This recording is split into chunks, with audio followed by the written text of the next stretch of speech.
And finally, I would like for all of you to learn and embrace three very simple principles and teach them to everyone who crosses your path. I teach them in all of my classes. I write about them in my books, and I do so because I know they work. They work in my life. I know they'll work in yours.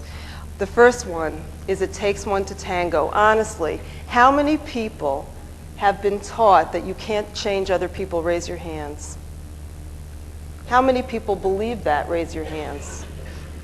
Well, I am here to tell you that it is not true. You can change other people, but you must begin by changing your own actions first. And this is really, really good news for the people who you will come in contact with, because it's almost always the case, even in good marriages, that one person is more motivated about working on a marriage than the other. And this is particularly true in rocky marriages.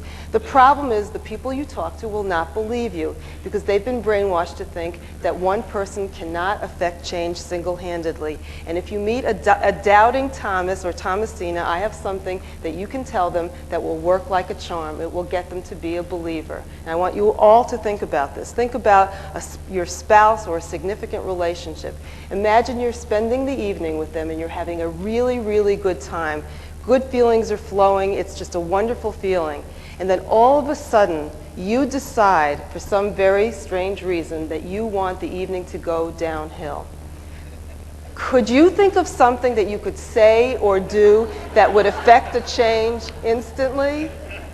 I want you to freeze that image in your mind. Don't forget it. I know there's something I can do. Every time we're in the car, if I say something about my husband's driving, we could have been having a really wonderful time. I can affect change in a moment. It works every time. I just did it last week. I know it still works.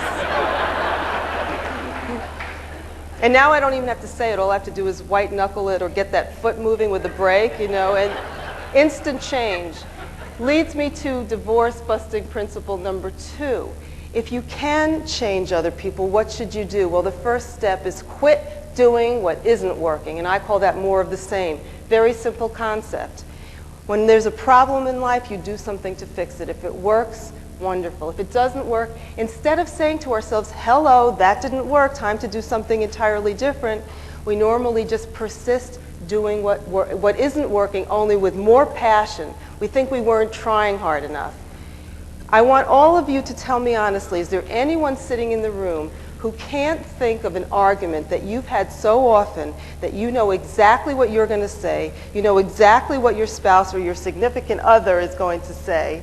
You've been there, done that so many times, but the next time you hit that situation, you'll plan to do exactly the same thing. Do we all have that image in our minds? I am telling you that if you, and by the way, if you don't, meet me outside, I'll help you figure out what that might be. That is called more of the same. When your spouse shows up stubborn, you are doing what isn't working. And as the expression of the 60s or the 70s, I guess it was Eldridge Cleaver who once said, if you're not part of the solution, you're part of the problem. You need to stop doing what isn't working. What do? The third principle. Do something different. The good news is it really doesn't matter what it is as long as it's not predictable. You can tell the people, be zany, be creative, be funny. Just don't do more of the same. And I'm going to share with you a personal example to shed some light on how one could do something different and how that could be transformational. I'm embarrassed to admit, because I should know better, that my more of the same over the years had to do with a parenting issue. My husband and I disagreed on how to parent. I was right, but tell me if this sounds familiar to you. I always felt that my husband was too strict, too critical, too harsh, and although I agreed with some of the things he would say or do, I didn't like the package that it came in. My husband, on the other hand, always thinks that I'm a pushover and that I have our children, in particular our daughter, our firstborn, she has me wrapped around her finger. And so what would happen over the years, and by the way, I have her permission to tell the story. She says, oh, Mom, I've been there. I know the story. What would happen over the years is Danielle would do something, and I would set some sort of limit or intervene in some way, but my husband thought I wasn't being harsh enough, so he would then intervene as well. And I thought he was too harsh. I didn't want him to hurt her feelings. I didn't want them to have a bad relationship. I wanted her to feel good about herself. So I would intervene and soften the blow, which would make him furious at me, furious at her. It made things worse. But each time we encountered that situation, even though I'm up here telling you this stuff, I would do exactly the same thing. It's almost as if my motherly instinct kicked in and I couldn't help it. Well, you can help it, and I did help it. It was a number of years ago. I was off in California doing a workshop. It was late in the evening. I got an SOS call in my room, and it was my daughter, and she says, "Mom, Dad's being mean to me, and he's saying mean things, and he's yelling at me." And I said, "Put your father on the phone." I said, "Those are fighting words." And in the short period of time where she went and got her dad, and he got to the phone, I said, "Michelle, what are you hoping to accomplish?" I said, "I want them to have a good evening together. Is what you're about to do going to work?" I said, "Obviously not." And I stopped myself. And he got on the phone waiting for me to berate him. But I just got on the phone and said, "I'm just calling to say good night." And he said, "Good night." And we hung up. And the next day, I was so eager to get to the phone to call her before he got home to find out what really happened. So I got to the phone at the airport. It was about 3 o'clock at our home, and the phone rang. Only my husband answered the phone, not my daughter. And I said, "Jim, what are you doing there?" And he said, because he's not normally home at 3 o'clock in the afternoon, he said, "You know what? I got to thinking about what happened last night, and I felt really bad. So I left work early, and I went and picked Danielle up from school, and I got her some flowers, and I'm taking her out to dinner." And he said, "Now, do you feel better?"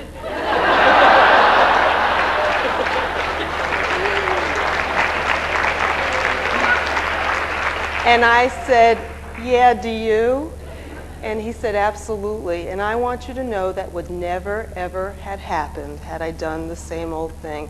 My husband is a very loving father. He loves our kids as much as I do. We had different ways of dealing with it, but when I stopped doing more of the same, it opened up the universe for something really wonderful to happen. That's what you need to tell the people with whom you come in contact. Insanity has been defined as doing more of the same and expecting different results. And in closing, I want to tell you that for those of you with the talents and the energy, you should think big, like someone I know over here, like Diane. All you have to do is look around you to see what thinking big can do. We're not all geniuses like Diane, but we can think big. I was so impressed with Julie Baumgartner's presentation the other day where she talked about organizing people in the community and getting everybody, including bikers, involved. So go organize your communities, or you can change laws, or you can educate the powers that be, or better yet, become the powers that be, because we need friends in high places. But don't stop there. It's important also to think small. In addition to changing the world by addressing the big political issues that are facing us, we can change the world one person, one marriage at a time. So why not start with yours? Make your own marriage, your own family, and other significant relationships more loving. You need to walk the talk. You need to practice what you preach. Don't have emotional cutoffs in your own life with any. We can think big. I was so impressed with Julie Baumgartner's presentation the other day where she talked about organizing people in the community and getting everybody, including bikers, involved. So go organize your communities, or you can change laws, or you can educate the powers that be, or better yet, become the powers that be, because we need friends in high places. But don't stop there. It's important also to think small. In addition to changing the world by addressing the big political issues that are facing us, we can change the world one person, one marriage at a time. So why not start with yours? Make your own marriage, your own family, and other significant relationships more loving. You need to walk the talk. You need to practice what you preach. Don't have emotional cutoffs in your own life with